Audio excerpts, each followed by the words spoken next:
musician who played my heart, a Bridgerton-inspired romance. In the glittering ballrooms of London, where a lady's worth is measured in titles and dowry, Lady Evelina Harcourt felt herself slowly turning to glass. She was promised to a cold lord, destined for a life of exquisite boredom, yet she yearned for fire. Her escape was a desperate, thrilling gamble, a stolen violin, a cut gown, and a secret life among the common musicians. But when her path crossed with Julian Thorne, the brooding, brilliant conductor whose soul lived only for his art, the stakes rose higher than she ever imagined. Their love was a forbidden melody, born of passion, conducted by fate, and threatened by the cruel, inescapable rhythm of a society built on lies. Will their song be silenced by secrets, or will their truth set them free? Prepare for a romance born not from fairy tales, but from fire and truth. Settle in, turn up the volume, and don't forget to subscribe so you don't miss a single note. Chapter 1. The Lady Who Vanished. The air in the Harcourt ballroom was thick, a velvet shroud woven from hundreds of flickering tallow candles, the scent of expensive French perfume, and the low, insistent drone of London's highest society. Yet for Lady Evelina Harcourt, the Duke of Berwick's only daughter, it was not the scent of luxury, but of suffocation. At 23, Evelina possessed a grace that made the dowagers nod approvingly and a profile that drew the eye of every eligible bachelor in the room, a fact that was, to her mind, the chief source of her misery.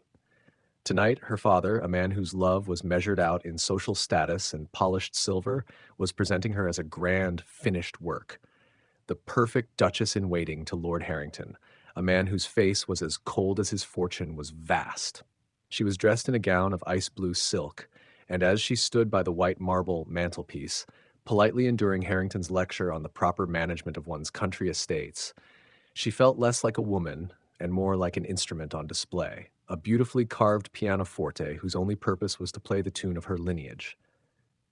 "My dear Lady Evelina," Harrington was saying, his voice a dry rustle of parchment, "one must appreciate order. Passion, you understand, is a highly unsuitable quality in a wife. It is quite messy."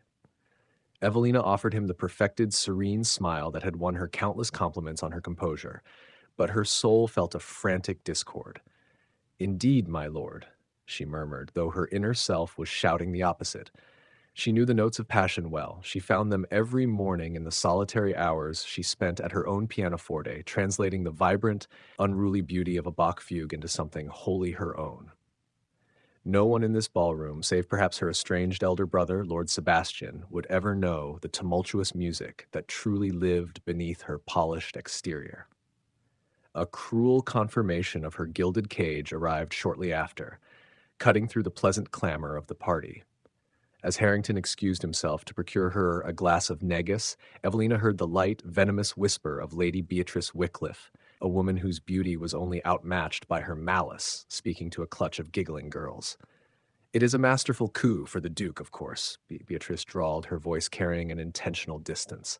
"Harrington is a great prize, even if he is utterly devoid of life.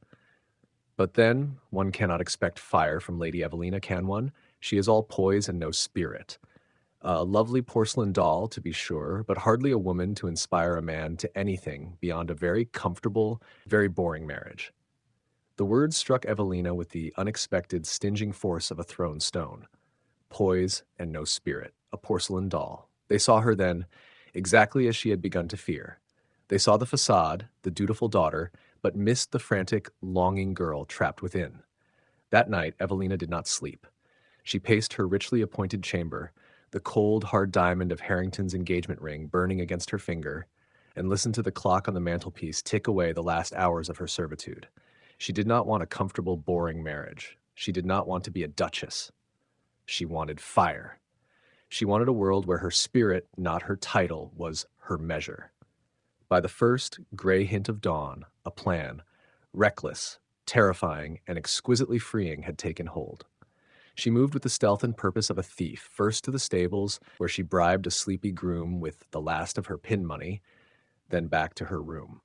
From her hidden lockbox, she retrieved the most precious of her possessions, a fine, aged violin inherited from her unconventional, long-deceased aunt, the only family member who had ever encouraged her unsuitable passion for music outside of the drawing-room performance.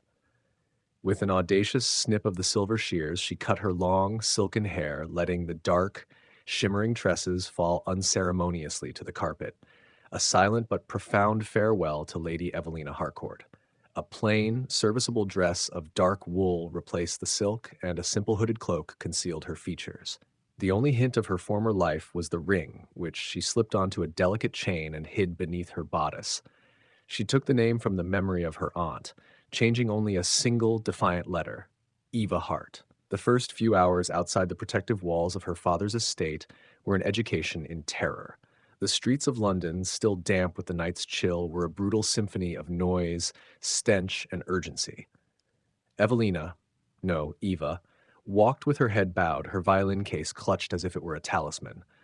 She knew nothing of how to live on a shilling or how to speak to a common man, but she knew where she was going. Her bribed groom had directed her to a low, crowded tavern near the docks, a place infamous for housing traveling performers and itinerant musicians. It was a squalid contrast to the gilded cages she knew, yet as she stepped across the threshold, a blast of warm, earthy air and the vibrant, untidy sound of a fiddle and tin whistle filled her ears. It was real.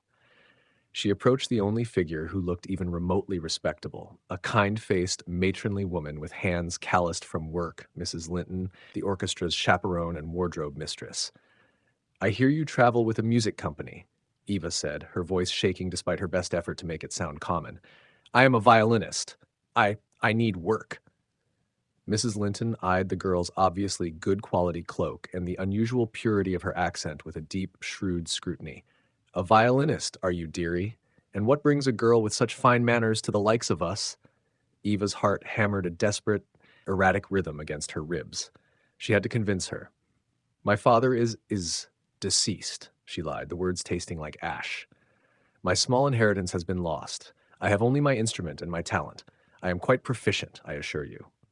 Mrs. Linton seemed about to dismiss her until Eva, trembling but determined, drew the violin from its case. She did not play a simple tavern air. Instead, she lifted the bow and played the chaconne from Bach's Partita No. 2, a piece of profound, intricate melancholy. The music was her confession, her desperation, her only truth. It was Lady Evelina's meticulous training filtered through Eva Hart's raw, yearning soul. The lively tavern noise faded to a stunned silence. When the last aching note died away, a tall, intense figure emerged from the shadows at the back of the room. He was a man of barely 30, dressed in black, his dark, unruly hair and piercing gray eyes giving him the dangerous, compelling look of a hawk. His presence commanded attention, silencing the room more effectively than a king's decree. This was Julian Thorne, the self-taught conductor, a man whose ambition was as fierce as his contempt for the world. Eva had just fled. He walked slowly toward her, his gaze an unnerving mixture of suspicion and fascination. He did not ask for her name nor her past. He looked only at her delicate, still soft hands, then at the face that was far too pale, far too refined for a common street musician. "You play," Julian stated, his voice a low, gravelly baritone that vibrated with an unexpected musicality. It was not a question, "but you do not belong." He paused, a flicker of raw emotion crossing his striking features before being instantly masked by a weary severity. "We need a second violinist. We leave at dusk for Bristol. The wages are meager, the conditions are vile, and your hands will blister before a week is out. If you flee, you will starve." He gave her a harsh, challenging look. "What is your name, girl?" "Eva Hart," she replied, gripping the violin case tighter. Her heart was pounding with a wild, glorious terror, a sensation far more vivid than any polite conversation in a drawing room. "And I will not flee." Julian Thorne merely gave a curt, challenging nod. "Then you may join us, Eva Hart. But understand this, here your blood means nothing, only the music speaks." With that, he spun on his heel and walked away. Eva watched him go, feeling the cold weight of the Duke's daughter fall away from her shoulders, replaced by the lighter, more dangerous burden of Eva Hart, the common musician. She was free. She was terrified. And she had, against every rule of her old life, just joined a traveling company led by a man whose very gaze felt like a promise of both trouble and untold passion. The silence between the conductor and the new violinist was electric, a note held just before the bowstroke. The true song had begun. Chapter 2, The Conductor's Gaze. The journey to Bristol was a cacophony of jolting carts, communal singing, and the constant, unnerving proximity of strangers. Eva, still masquerading as Eva Hart, found herself thrust into a world entirely alien to the cushioned private carriages she had known. Her delicate sensibilities, owned in drawing rooms and solitary studies, were assaulted by the earthy smells, the boisterous humor, and the sheer lack of personal space amongst the troupe. Yet, beneath the discomfort, a strange, exhilarating sense of belonging began to stir, a feeling she had never experienced in the gilded isolation of her former life. Her hands, as Julian Thorne had predicted, began to ache within hours. The seasoned musicians, whose fingers were gnarled and calloused from years of gripping instruments and hauling luggage, eyed her with a mixture of suspicion and grudging curiosity. Only Mrs. Linton, the matronly chaperone, offered a quiet word of advice or a small, soothing salve for her reddened fingertips. "You'll toughen up, dearie," she'd said with a knowing smile, "if you've got the spirit for it." Eva was determined to prove she had the spirit. She practiced tirelessly, hiding her discomfort, focusing only on the music. The violin, once a private solace, was now her very lifeline. Their first full rehearsal in Bristol took place in a drafty, echoing hall, smelling faintly of damp stone and forgotten plays. The musicians, a motley collection of fiddlers, flutists, and brass players, began to tune their instruments, the air filling with a chaotic, anticipatory hum.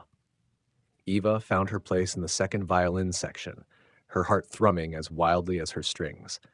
Then Julian Thorne entered. He did not stride in with pomp or flourish, rather he simply appeared, stepping onto the small raised platform, and instantly the room's energy shifted. The casual chatter ceased. Instruments were hushed. All eyes, including Eva's, were drawn to him as if by an invisible current. He was dressed, as always, in dark, unassuming clothes, but they seemed to amplify his intensity rather than diminish it.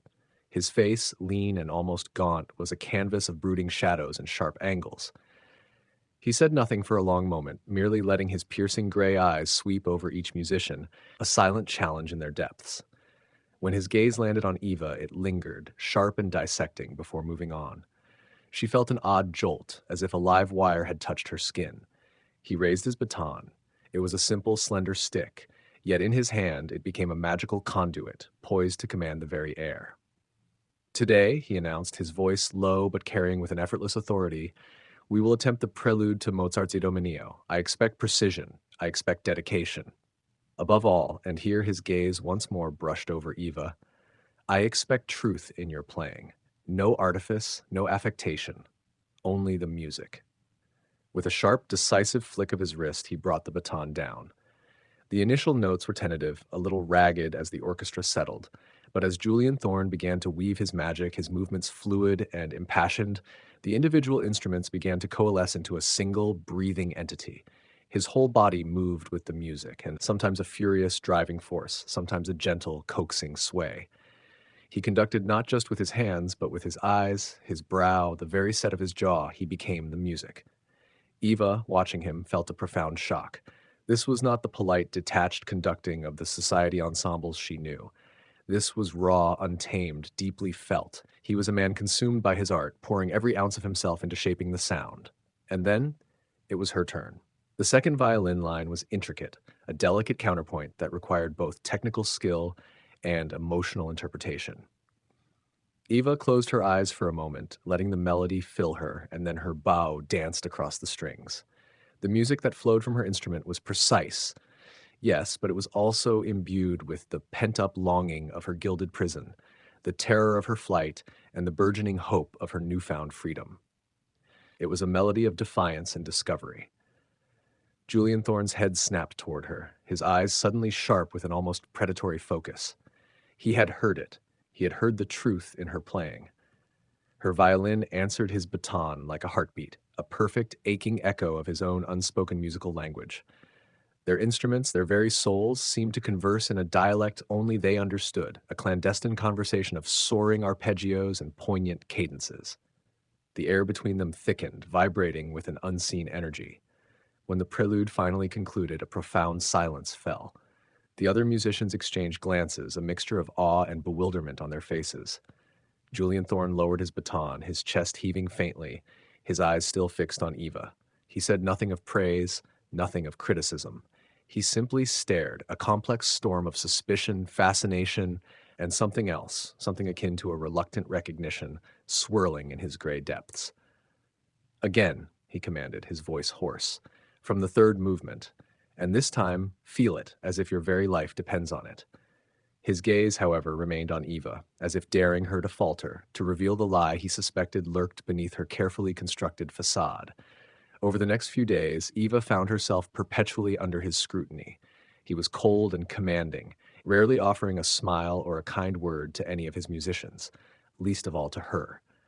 He pushed them relentlessly, demanding perfection, driving them until their fingers ached and their bows felt heavy. Yet, despite his severity, Eva found herself drawn to him with an intensity that both thrilled and frightened her. It wasn't charm. Julian Thorne possessed none of the superficial graces she was accustomed to in men of her former acquaintance. It was something far deeper. The raw, untamed emotion that pulsed beneath his brooding exterior, the fierce dedication to his art, the undeniable integrity of his musical soul. During one particularly grueling rehearsal, as the orchestra struggled with a difficult passage, Julian stopped them with a frustrated sweep of his hand.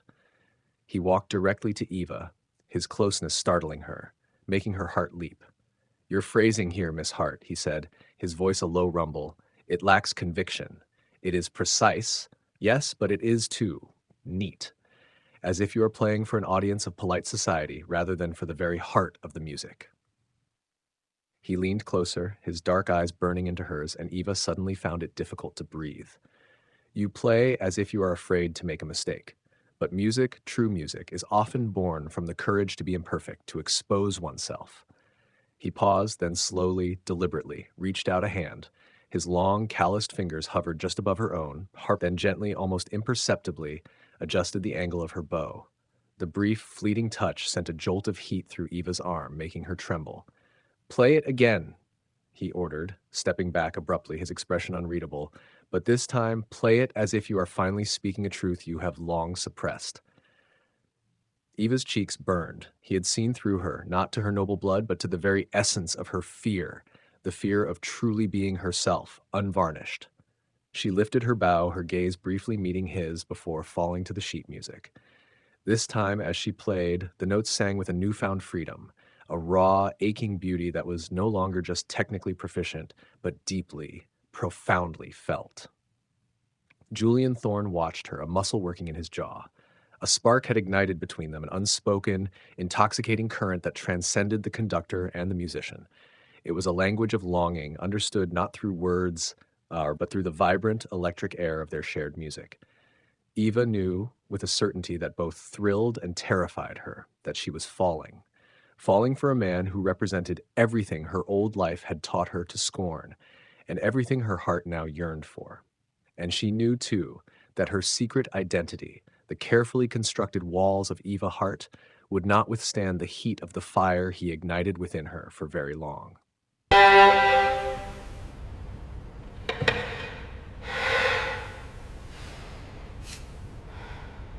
Chapter 3, A Song Between Us. The orchestra's provincial tour became less a series of performances and more an extended tense duet between the conductor and his newest violinist. Julian Thorne, a man known for his fierce, solitary focus, had begun spending hours in the empty rehearsal halls, not merely drilling the orchestra, but composing. And Eva knew, with an intuitive certainty that thrilled her, that the music being born was inspired entirely by her presence. The new composition was an ambitious work, a symphony Julian vaguely referred to as the iron and the silk.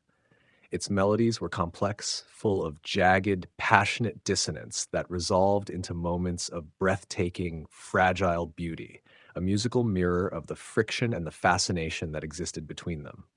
Late-night practices became their unintentional confessionals. The other musicians retired to their cramped lodgings, leaving only Eva and Julian in the cool, silent halls, illuminated by a single sputtering oil lamp. He would sit at the small, dusty pianoforte, hammering out passages with an almost violent energy, then look up at her, demanding she translate the melody through her violin. One evening, after playing a particularly melancholic passage, Julian stopped abruptly, his hands resting heavily on the keys. "You're playing," he said, his voice unusually quiet, stripped of its conductor's authority.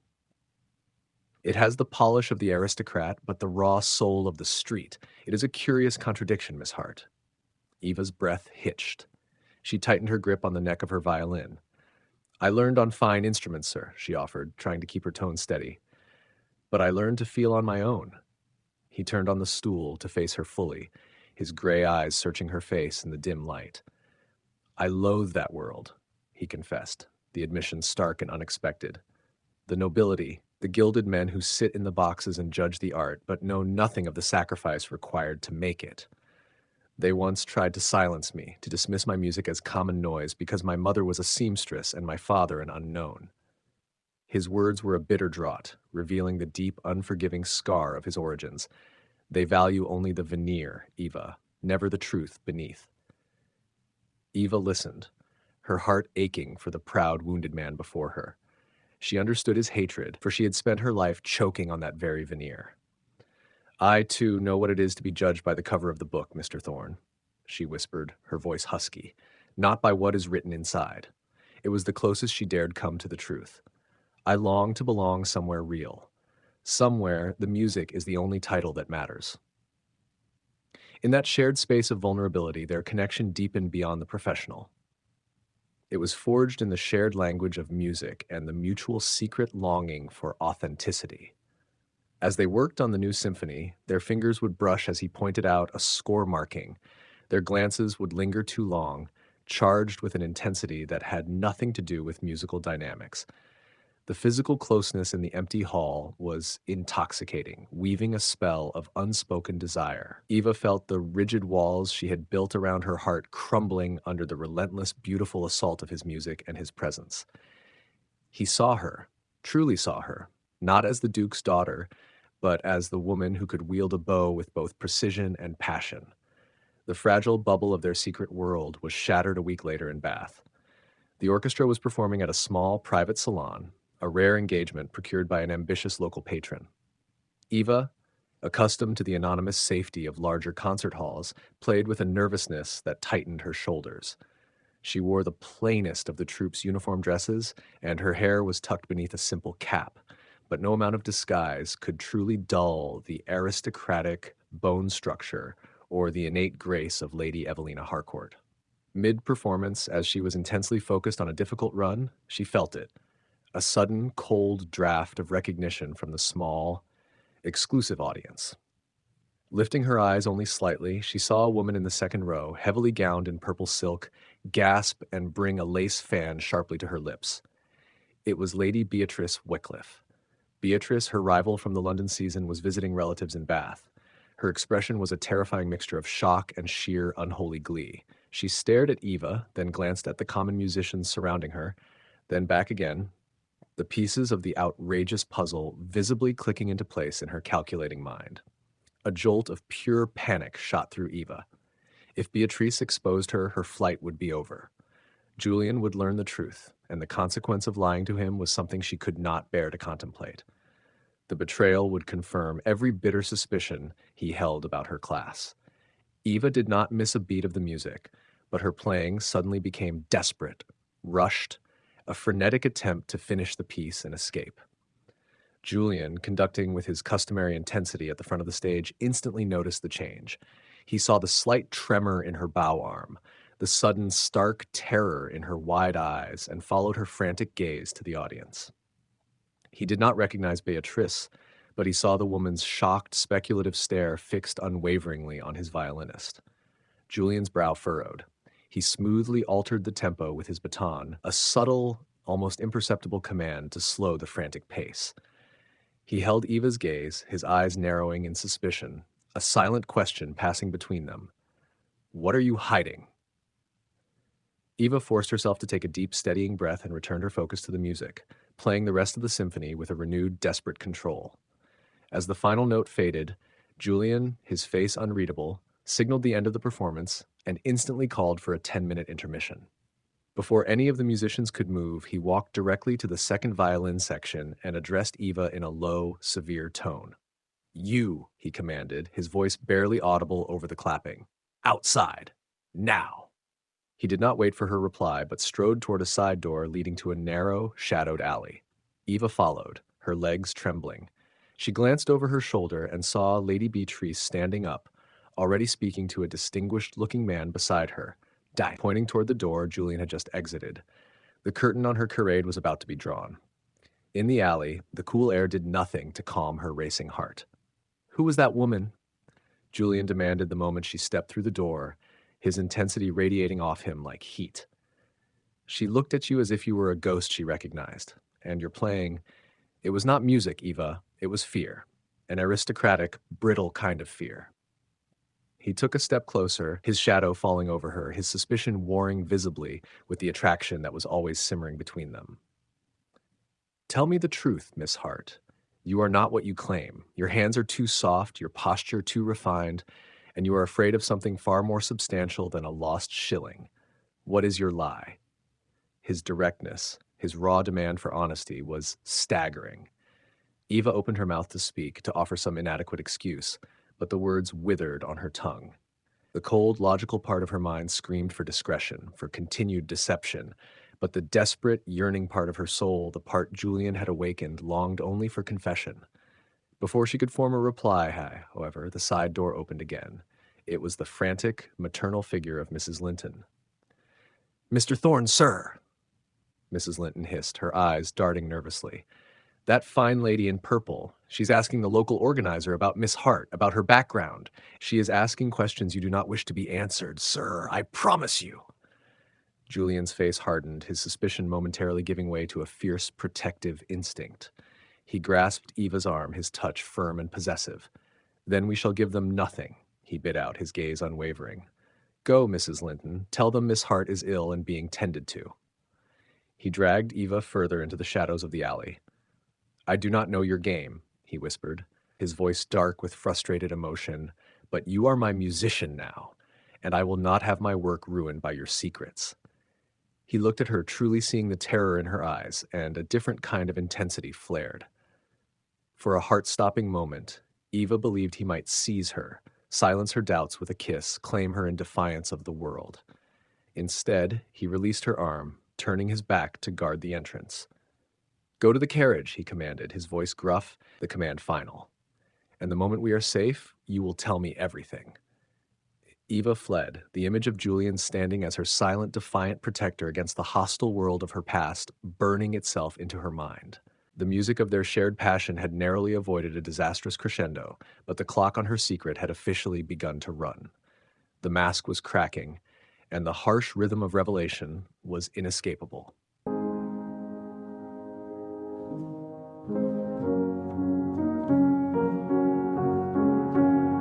The air was thick with the scent of rosin and risk. Julian's eyes, usually sharp with command, had softened, reflecting the raw, honest longing Eva's music had awakened. Their connection, forged in late-night sessions and whispered confessions, was a magnificent, soaring counterpoint to the rigid score of their lives. But as a venomous whisper of recognition traveled through the audience, the fragile harmony of their world shattered. Eva Hart's mask is about to crack, revealing Lady Evelina Harcourt beneath. The truth is now exposed. Julian and Eva have built a love on the exquisite tension of music and lies. Now, the lie has been discovered. What happens when the man who despises nobility realizes his deepest love belongs to a duke's daughter? This was the end of part 1. Stay tuned for the devastating fallout in part 2, The Silence Between Us, where hearts break and the melody of their love threatens to fall silent.